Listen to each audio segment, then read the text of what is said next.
Hello student, स्वागत है आप सभी का एक बार फिर से हमारे इस ऑफिशियल यूट्यूब चैनल में जिसका नाम है एसोल सॉल्यूशन। मैं चंदन कुमार हाजिर हूँ आप सभी के सामने अपनी एक और नई वीडियो के साथ। सो गाइस, आज की इस नई वीडियो में हम बात करेंगे उन सभी स्टूडेंट्स के लिए जो कि स्कूल ऑफ ओपन लर्निंग या फिर एनसी वेब या फिर दिल्ली यूनिवर्सिटी के किसी भी रेगुलर कॉलेज के स्टूडेंट्स हैं, उनके पास में बीए प्रोग्राम का कोर्स है और वो 6th सेमेस्टर के स्टूडेंट्स हैं।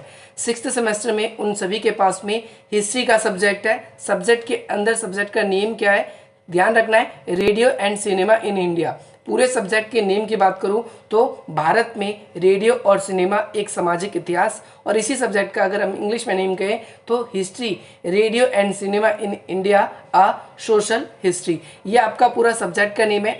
आज की इस नई वीडियो में हम बात करेंगे एक मोस्ट इंपॉर्टेंट टॉपिक के बारे में, क्योंकि आप सभी की ऑन डिमांडेड बहुत ज़्यादा डिमांड आ रही थी कि सर ऐसे इंपॉर्टेंट क्वेश्चंस को बता दीजिए जो हमारे एग्जाम में बिल्कुल आ जाए। तो ज़्यादा देर न करते हुए आज की अपनी इस वीडियो को हम स्टार्ट करते हैं। आज का टॉपिक जैसा कि आप सभी की स्क्रीन पर विजुअल हो चुका है, आज हम बात करने वाले हैं आकाशवाणी की। आकाशवाणी क्या है और आकाशवाणी का आपको अर्थ और इसका इतिहास बताना है। ये क्वेश्चन बहुत बार एग्जाम में आप सभी के रिपीटेड है, तो आप सभी इसको यूं ही हल्के में ना ले जाइए, क्योंकि जो स्कूल ऑफ ओपन लर्निंग है उसके लिए तो ये सबसे पहली बार इंट्रोड्यूस हुआ है, लेकिन जो रेगुलर कॉलेज के स्टूडेंट्स हैं उनका सेम सिलेबस था और यही टॉपिक सारे के सारे आप सभी को पढ़ने हैं जो हम आप सभी को पढ़ा रहे हैं। तो चलिए ज़्यादा देर न करते हुए आज की अपनी इस वीडियो को हम स्टार्ट करते हैं। तो आकाशवाणी, आपने होपफुली अगर कभी ना कभी रेडियो सुना है या आप लोगों ने क्लास 12th में हिंदी का सब्जेक्ट पढ़ा है जिसमें अभिव्यक्ति माध्यम की बुक होती है, तो उसमें आपने आकाशवाणी होपफुली ज़रूर ये विषय देखा होगा। और इस टॉपिक के ऊपर आप सभी के एग्जाम में शॉर्ट नोट और लॉन्ग क्वेश्चन दोनों में क्वेश्चन पूछे जाने की पूरी उम्मीद है, तो इस क्वेश्चन को आप ज़रूर करना। तो भारत के सूचना एवं प्रसारण मंत्रालय के द्वारा सार्वजनिक हित को ध्यान में रखते हुए रेडियो प्रसारण सेवा शुरू की गई थी। किसकी ओर से शुरू की थी? तो ध्यान रखना है, भारत के सूचना एवं प्रसारण मंत्रालय के द्वारा, जो सभी टेलीविजन्स के जो रिकॉर्ड्स हैं उन सब को फॉलो करती है। अगर किसी का भी कम्युनिटी गाइडलाइंस की स्ट्राइक होती है तो उसको वो अपनी गाइडलाइन के अंतर्गत नोटिस देकर उसको डिलीट करवा देती है। तो नाउ यहाँ पर अगर हम देखें तो भारत में रेडियो प्रसारण की शुरुआत मुंबई और कोलकाता, दो शहरों में हुई। सबसे पहला मुंबई और दूसरा कोलकाता में। कब हुई? पहले शहर यानी मुंबई की बात करें तो मुंबई में कब हुई? तो 1927 में हुई थी। दो निजी ट्रांसमीटरों से, किससे? ध्यान रखना, दो निजी ट्रांसमीटरों से शुरुआत हुई। और इसके अलावा हम कलकत्ता की बात करें तो 1930 में इसका आगे चल के राष्ट्रीयकरण भी कर दिया गया। राष्ट्रीयकरण करने का मतलब है कि यह भारतीय बन गई। आप देख सकते हैं इससे पहले ये ब्रिटिश शासन के अंतर्गत थी, वही इसका पूरा का पूरा कंट्रोल करती थी, क्योंकि भारत की आज़ादी जो है वो 1947 के बाद मिली है। तो इसका राष्ट्रीयकरण 1930 में हुआ और इसका नाम क्या रखा गया? भारतीय प्रसारण सेवा। इंग्लिश में बात करें तो इंडियन ब्रॉडकास्टिंग कॉरपोरेशन, ये नाम रखा गया था। और आगे चल के बाद में 1957 में इसका नाम बदलकर आकाशवाणी रख दिया गया। तो आपने देखा आकाशवाणी नाम इसका, तो आप सभी ने ये देखा कि इसका नाम आकाशवाणी कैसे पड़ा, सबसे पहली चीज़। दूसरी चीज़, आपने इसमें ये भी समझा कि कहाँ पर, मुंबई और कोलकाता में कब इसके दो स्टेशन शुरू किए गए थे, दो निजी ट्रांसमीटर थे। स्टार्टिंग में इसका क्या नाम था और कौन इसको आज के समय में लीड करता है, यानी किसके अंडर में ये पूरा का पूरा काम करता है, आकाशवाणी। होपफुली आप सभी को ये पूरा क्लियर है। तो इसका आकाशवाणी नाम कब रखा गया? 1957 में। ये आप सभी के लिए इंपॉर्टेंट है। इसके बाद में अब हम जानेंगे कि भाई आकाशवाणी का अर्थ क्या होता है। आप जैसे नाम में ही जाएंगे आकाशवाणी, आकाश की वाणी, हमें ऐसा शब्द लिखिएगा। तो ये जो आकाशवाणी शब्द है ये एक संस्कृत शब्द है जिसका अर्थ होता है आकाशीय या आकाश में आवाज या फिर आकाशीय आवाज। अगर हम बात करें तो आकाशवाणी का संस्कृत भाषा से उत्पन्न हुआ है और इसका मतलब है क्या होता है? आकाशीय आवाज या आकाश में आवाज, ये होता है।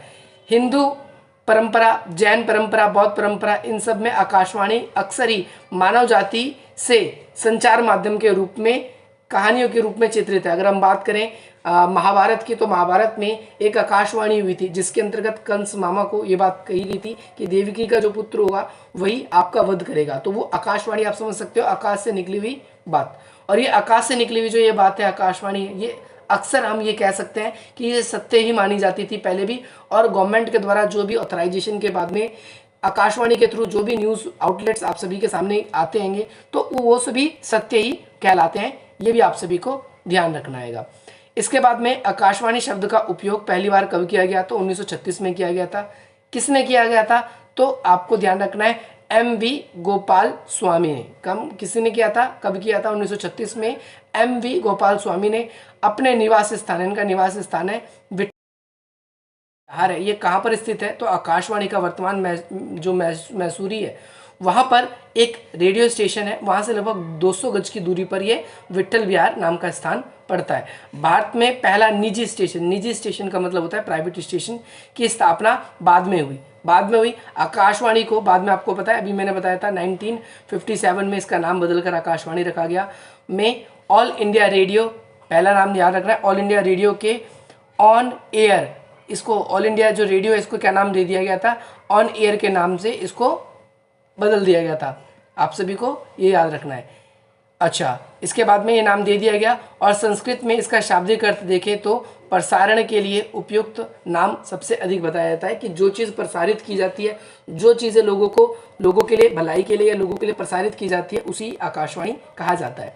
इसके अलावा इसके इतिहास के बारे में बात करेंगे, ब्रीफ हिस्ट्री के बारे में, तो आपको ध्यान रखना है कि Bombay presidency radio club and अन्य जो रेडियो क्लब थे उनके साथ साथ कि इसका प्रसारण कब हुआ था? 1990।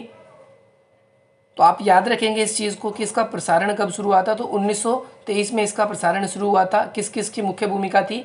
तो बॉम्बे प्रेसिडेंसी रेडियो, अन्य जितने भी रेडियो क्लब थे उस समय के, उन सभी को एक साथ मिलाकर ब्रिटिश शासन ने क्या किया था? भारत में रेडियो या आकाशवाणी की स्थापना की, आप ये कह सकते हो। 23 जुलाई 1927 को एक समझौते के अनुसार private Indian broadcasting company limited के 2 रेडियो स्टेशन संचालित करने के लिए अधिकृत किया गया था। 2 स्टेशन थे जो अधिकृत किए गए थे। पहला बॉम्बे स्टेशन, जैसा कि बताया गया 1927 में, और आगे चल के कलकत्ता में भी हुआ था, जो कि अगस्त के महीने में हुआ था। पहले कहाँ पर हुआ था? तो पहले बम्बई में हुआ था। कब? 23 जुलाई। और जुलाई के बाद अगला महीना ही अगस्त का आता है। अगस्त में कहाँ पर हुआ था? कलकत्ता में हुआ। तो ये 2 निजी कंपनी थी जो कि रेडियो को ऑपरेट कर रही थी। इसके बाद 1 मार्च 1930 को, कब? 1 मार्च 1930 को क्या किया गया? आगे चल के सरकार ने प्रसारण सुविधा को और ज़्यादा ईजी बनाया गया। ठीक है, आपको ध्यान रखना है। भारतीय ब्रॉडकास्टिंग सर्विस की शुरुआत हुई और 1932 में स्थायी रूप से इसे ऑल इंडिया रेडियो का नाम दे दिया गया है। कि जो ऑल इंडिया जो रेडियो है, इसी को ही आगे चल के 1957 में इसका नाम परिवर्तन करके क्या किया गया था? आकाशवाणी रख दिया गया था। इसके अलावा हम बात करेंगे घरेलू सेवाओं के बारे में। तो ये घरेलू सेवाएं भी देता है। और विविध भारती, ये क्या है? तो आकाशवाणी बहुत सी भाषाओं में आज अपनी सेवाएं प्रदान करता है, जो कि प्रत्येक देश के विभिन्न क्षेत्रों में कार्यरत है। सबसे पहली चीज़ आपको याद रखना है घरेलू सेवाओं में।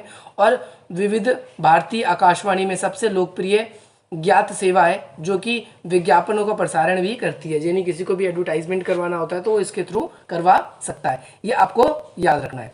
इसके बाद में यहाँ पर एक क्वेश्चन हम ये भी डिस्कस करेंगे आज की वीडियो में कि हमने अब तक ये देखा कि आकाशवाणी क्या था, उसकी हिस्ट्री क्या थी। तो आपसे पेपर में जो क्वेश्चन बनेगा, क्योंकि लॉन्ग क्वेश्चन ही बनेंगे, तो आपसे ये तो पूछा जाएगा आकाशवाणी क्या, उसका इतिहास बताइए। और नहीं भी आपसे इतिहास पूछता तो आपको इतिहास उसका बताना ही पड़ेगा।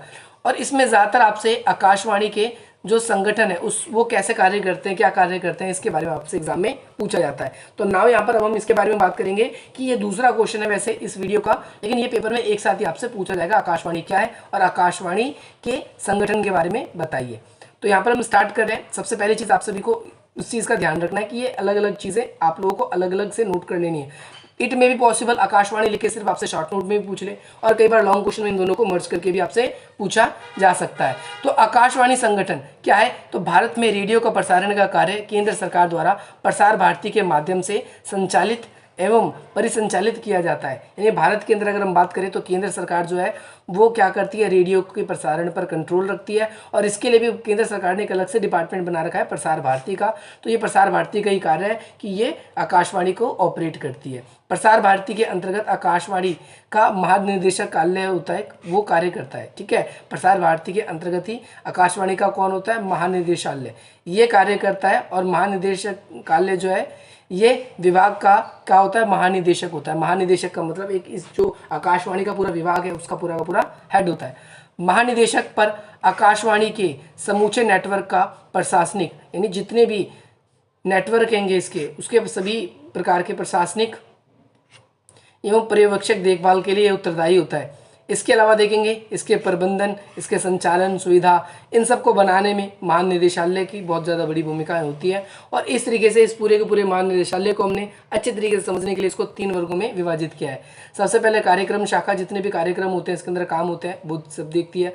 दूसरा है तकनीकी शाखा इसका, और तीसरा है प्रशासनिक सहायता। इन तीनों शाखाओं ने अपने अपने कार्य क्षेत्र बांटे गए और यहाँ पर वही लोग काम करते हैं जो कि पूरी तरीके से निपुण है। निपुण का मतलब होता है अपने काम में माहिर है। उन्हीं अधिकारियों को इसमें कार्य करने के लिए दिया जाता है। तो इन अधिकारियों की देखरेख में इसमें सारे के सारे कार्य संचालन होते हैं और ये अधिकारी महानिदेशक को हर प्रकार की सहायता देते हैं जिस प्रकार की सहायता महानिदेशक को चाहिए होती है। इस प्रकार एक अच्छे कार्यक्रम को बनाए रखने में इनकी एक बहुत महत्वपूर्ण भूमिका रहती है। आई होप आपको ये क्लियर हो गया होगा। अब हम बात करेंगे कार्यक्रम शाखा। तो पहली शाखा है, फिर दूसरी शाखा के बारे में बात करेंगे और फिर लास्ट में हम तीसरी शाखा के बारे में भी बात करेंगे। तो कार्यक्रम शाखा क्या करती है? कोई भी कार्यक्रम है रेडियो का, उसके कार्यक्रम को निश्चित करती है, नियोजन करती है, निर्माण करती है, प्रस्तुत करती है, उसमें क्या क्या क्रियान्वयन किया जाएगा, है ना। मुख्यालय तथा विभिन्न क्षेत्रों के जो उपनिदेशक ऐसे इसके भी होते हैं, इसके भी होते हैं, तो इन सभी की नियुक्ति की जाती है और सभी अधिकारियों को आकाशवाणी कार्यक्रम के सर्वंग होते हैं, यानी सबको इसके बारे में पूरी तरीके से जानकारी होती है। सर्वसहमति से इसके अंदर फैसले लिए जाते हैं और ये ज़्यादातर कार्यरत करने वाले अपने क्षेत्रों में बहुत ज़्यादा निपुण होते हैं। इसमें संगीत, नाटक, रेडियो, है ना, रूपक तथा वार्ता आदि रेडियो के माध्यम से प्रसारित की जाती है। जैसे कभी मैच आता है तो मैच को प्रसारित किया जाता है ना। कभी आप सभी का प्रधानमंत्री का भाषण चलता है तो भाषणों को प्रसारित किया जाता है। तो ये सब आप चीज़ों को इसमें याद रखेंगे, ये सब चीज़ें इंक्लूडेंस कर सकते हैं। इसके अलावा तकनीकी सहायता या फिर तकनीकी शाखा कहें तो ये क्या करती है? आकाशवाणी में तकनीकी यानी टेक्नोलॉजी से रिलेटेड इसमें एक महानिदेशक होता है और ये उनको सपोर्ट करने का कार्य करते हैं। इनकी प्रमुख सहायता इनका ही होता है क्योंकि टेक्निकल सपोर्ट अगर नहीं रहेगा तो वो कार्य बिल्कुल भी नहीं किया जा सकता। विकास योजना के लिए इनका एक महत्वपूर्ण रोल है और ये देश को एकता के रूप में बांधने का भी कार्य करता है। प्रशासनिक शाखा है, इस प्रकार की जो प्रशासनिक शाखा है जो वित्तीय मामले के महानिदेशक या वित्तीय मामले की देखरेख करता है कि कितना फंड रिलीज करना है, कितने पैसे की जरूरत है। और इसी प्रकार की सुरक्षा संबंधित मामलों के लिए भी उप महानिदेशक जो है वो नियुक्ति की जाती है। किसी भी प्रसारण संगठन व मुख्य लक्ष्यों को ध्यान में रख के इसके अंदर चीज़ें प्रसारित करनी होती है कि कोई भी चीज़ प्रसारित करें ऐसे नहीं कुछ भी उठा के प्रसारित कर देंगे। तो उसका कोई लक्ष्य होना चाहिए, कोई निश्चित उद्देश्य होना चाहिए या फिर उससे ज़्यादातर पब्लिक को लाभ मिलना चाहिए। ऐसी चीज़ें इसके अंदर प्रसारित की जाती है। और लास्ट में आप देख सकते हैं कि भाई इसका हमारे प्रशासनिक आधिकारिक रूप में भी इसका एक इम्पॉर्टेंट रोल है और ये हमारे लिए बहुत ज़्यादा इम्पॉर्टेंट बन जाता है। होपफुली आज की इस नई वीडियो से आप सभी को बहुत वैल्यू मिलेगी और इसी प्रकार की इंटरेस्टिंग वीडियोस पाने के लिए आप हमारी वीडियो को लाइक करेंगे। हमने देखो क्या क्या जाना आज की इस वीडियो में, 3 चीज़ें जानी। पहले हमने ये जाना कि भाई आकाशवाणी क्या है, दूसरी चीज़ हमने ये जाना आकाशवाणी का क्या अर्थ है, तीसरी चीज़ हमने ये जाना आकाशवाणी का क्या अर्थ है, इतिहास क्या है, और चौथी चीज़ हमने ये जानी कि आकाशवाणी जो है उसके जो संगठन है वो जो कार्य हैं वो किस तरीके से किए जाते हैं। 3 संगठन थे, तीनों को एक्सप्लेन कर दिया। होपफुली आज की इस नई वीडियो से आप सभी को बहुत वैल्यू मिलेगी और इसी प्रकार के इंटरेस्टिंग वीडियोस पाने के लिए आप हमारी वीडियो को लाइक करेंगे, अधिक से अधिक मित्रों तक शेयर करेंगे और हमारे इस चैनल को सब्सक्राइब करेंगे। मिलते हैं हम आपसे अपनी अगली वीडियो में। अगर आप लोग हमारे साथ कनेक्ट होना चाहते हैं तो आप इस तरीके से हमसे व्हाट्सअप पे कनेक्ट हो सकते हैं। आगे इसके अलावा अगर आप हमसे इंस्टाग्राम, टेलीग्राम कहीं पर भी कनेक्ट होना चाहते हैं तो लिंक डिस्क्रिप्शन बॉक्स में, आप वहाँ के थ्रू भी हमसे कनेक्ट हो सकते हैं। चलिए मिलते हैं आपसे अपनी अगली वीडियो में। जय हिंद, जय भारत।